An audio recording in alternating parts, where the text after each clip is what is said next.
মা, এত বৃষ্টির মধ্যে দিয়ে যেতে তোমার খুব কষ্ট হচ্ছে তাই না মা? আরে না পাগল, তুই আমার সাথে আছিস না।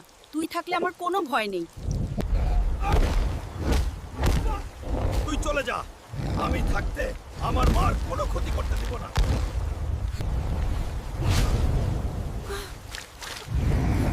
মা, তোমার কি হয়েছে?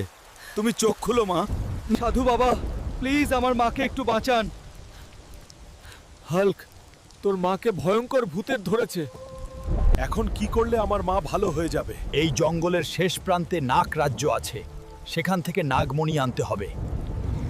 তুই আমার সামনে থেকে সরে যা। যেভাবে হোক আমাকে নাগমণি আনতে হবে। আমি তোকে কোনোভাবেই নাগমণি আনতে দিব না।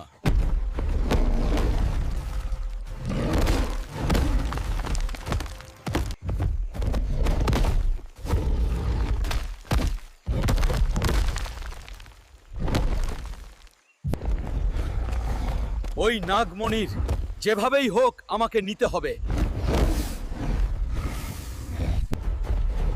হল্ক, তুমি নাগমণি কেন চাও? আমার মাকে ভয়ঙ্কর আত্মা ভর করেছে, এই জন্য আমার নাগমণি চাই। তাহলে তুমি নিয়ে যাও হল্ক।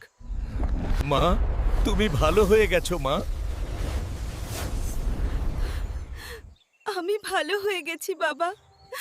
বন্ধুরা, ভিডিওটি ভালো লাগলে চ্যানেলটি অবশ্যই সাবস্ক্রাইব করবেন। ধন্যবাদ।